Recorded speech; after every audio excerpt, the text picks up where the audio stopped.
अंजलि मिश्रा और स्वागत है आपका हमारे चैनल में। राजधानी दिल्ली में नई आबकारी नीति के लागू होने के बाद से ही दिल्ली में शराब की कीमतें काफी कम हो गई थी। नई आबकारी नीति के आने के बाद कई सारे ठेकों पर एक बोतल मुफ्त भी दी जा रही थी, लेकिन कुछ समय बाद ही अधिकतर दुकानों पर ताले लटक गए, जिस वजह से फिलहाल दिल्ली में शराब की भारी किल्लत देखने को मिल रही है। ऐसे में दिल्ली की आम आदमी पार्टी की सरकार इसके मद्देनजर बड़ा कदम उठाने जा रही है।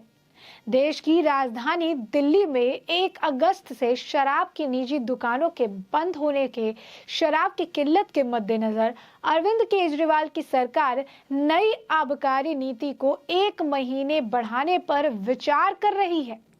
इससे पहले उप मुख्यमंत्री मनीष सिसोदिया ने कहा कि दिल्ली सरकार ने नई आबकारी नीति को फिलहाल वापस लेने का फैसला किया है और सरकार द्वारा संचालित दुकानों के जरिए शराब की बिक्री किए जाने का निर्देश दिया है। मीडिया एजेंसी से मिले इनपुट के अनुसार शराब की निजी दुकानों को बंद करने और सरकारी ठेके खोलने के लिए जरूरी समय के कारण अव्यवस्था के मद्देनजर 2021-22 की नीति में विस्तार को लेकर जल्द ही दिल्ली मंत्रिमंडल के सामने एक प्रस्ताव पेश किए जाने की भी संभावना है। दिल्ली में संचालित शराब की 468 निजी दुकानें 31 जुलाई को लाइसेंस की अवधि और नई आबकारी नीति समाप्त होने के बाद 1 अगस्त से बंद हो जाएगी।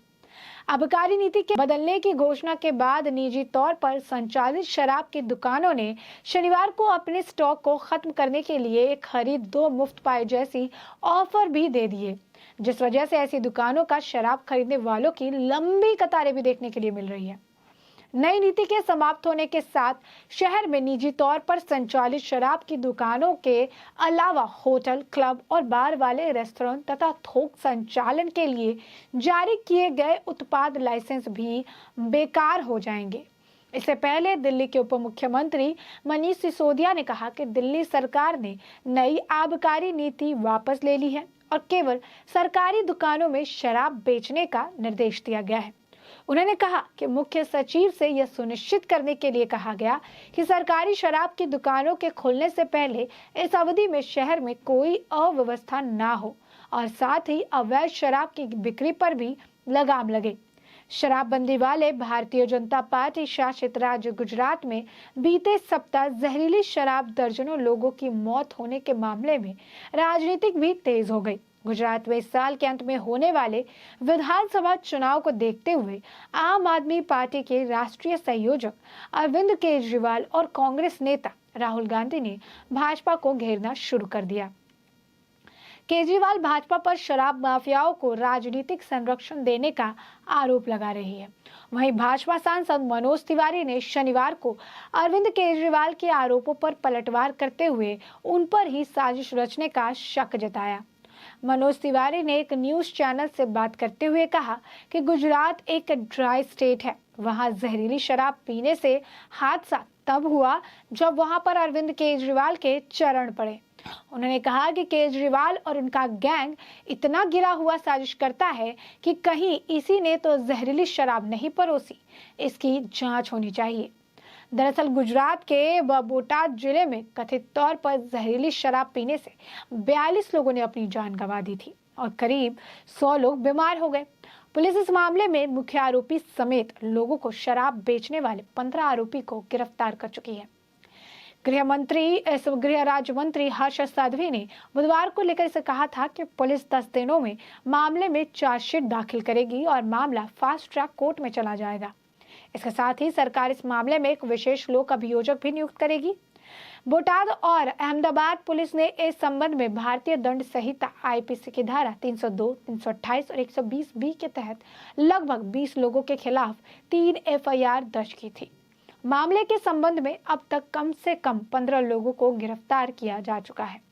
इस बीच आम आदमी पार्टी और युवा कांग्रेस के कार्यकर्ताओं ने गुजरात में पिछले 3 दिनों में 40 से अधिक लोगों की जान लेने वाली शराब त्रासदी को लेकर भाजपा सरकार के खिलाफ अलग अलग विरोध प्रदर्शन किया। बता दें आपको कि आम आदमी पार्टी की प्रदेश इकाई के अध्यक्ष गोपाल इटालिया ने नेतृत्व में आम कार्यकर्ता ने बोटाद नगर में भाजपा कार्यालय के बाहर सरकार के खिलाफ धरना देकर पीड़ितों के परिवार के लिए न्याय की मांग भी जोर कर दी। ऐसे में साफ तौर पर आप देख सकते हैं कि एक तरफ अरविंद केजरीवाल जो है दिल्ली में मुफ्त की दारू परोस रहे हैं, कहीं पर ठेके खुलवाए हैं, buy one get one free का ऑफर दे रहे हैं और अब तो buy one get two free का भी ऑफर दे रहे हैं। पंजाब में नशा मुक्त करने को लेकर दिल्ली में युवाओं को नशे की तरफ धकेल रहे हैं। पिंक टॉयलेट के जगह पिंक बार और पिंक ठेके खोल रहे हैं, जहां पर 20% डिस्काउंट भी दे रहे हैं। नई आबकारी नीति में तो होम डिलीवरी भी दारू की करवा रहे थे। यानी कहीं ना कहीं युवाओं को पूरी तरीके से नशे में धकेल के उनकी जिंदगी को अंधकार में धकेलने का काम जो है अरविंद केजरीवाल करते नजर आ रहे थे। नई आबकारी नीति को लेकर जिस तरीके से विरोध प्रदर्शन हुआ, उसके बाद से उन्हें अपने फैसले बदलने पड़ गए। मनीष सिसोदिया ने कहा कि 6 महीने तक पुरानी नीति जो है शराब नीति उसको ही लागू रखा जाएगा, लेकिन पुरानी शराब नीति के लागू होने के बाद अब जो खबर निकलकर सामने आ रही है वो ये है कि इसमें बदलाव किया जा सकता है, क्योंकि अरविंद केजरीवाल ने ठेके तो काफी ज्यादा ले ली, माफियाओं से काफी जो है कहा जा रहा है इस तरीके से कि माफियाओं से उन्होंने इतने पैसे ले लिए तो उसका भुगतान किस तरीके से किया जाएगा। तो साफ तौर पर एक तरफ जो है दारू परोसने का जो काम किया जा रहा है, दूसरी तरफ दारू से जब मौत हो रही है तो गुजरात में से लेकर प्रदर्शन कर रहे हैं, न्याय की मांग कर रहे हैं। जहां सत्ता में है वहां पर नशे में डुबोने का काम कर रहे हैं और जहां पर सत्ता पाना चाहते हैं वहां पर इसी नशे के खिलाफ आवाज उठा रहे हैं। यही काम उन्होंने पंजाब में भी किया था। पंजाब को भी नशा मुक्त कराने जैसी बड़े वादे किए थे, पंजाब को भी नशे से बाहर निकालने की बात कही थी, पंजाब के युवाओं को भी नशे से दूर ले जाने की बात कही थी। और जहां सरकार बन गई है तो दिल्ली का आलम देखिए, जहां पर ये सत्ता में है वहां पर युवाओं के लिए शराब परोसने का काम किया जा रहा है, एक के साथ एक फ्री दिया जा रहा है, पिंक जो है बूथ्स बनाए जा रहे हैं, महिलाओं को 20% ऑफ भी दिया जा रहा है।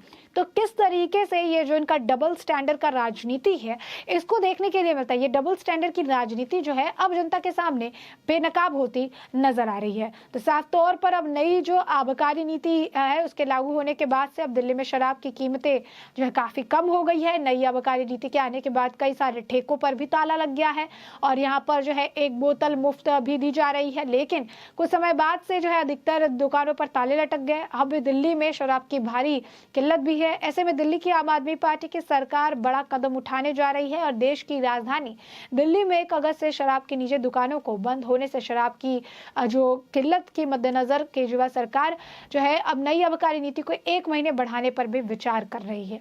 अब ऐसे में इसे लेकर क्या कुछ और स्टैंड लिया जाएगा या आने वाले वक्त के साथ ही स्पष्ट हो पाएगा।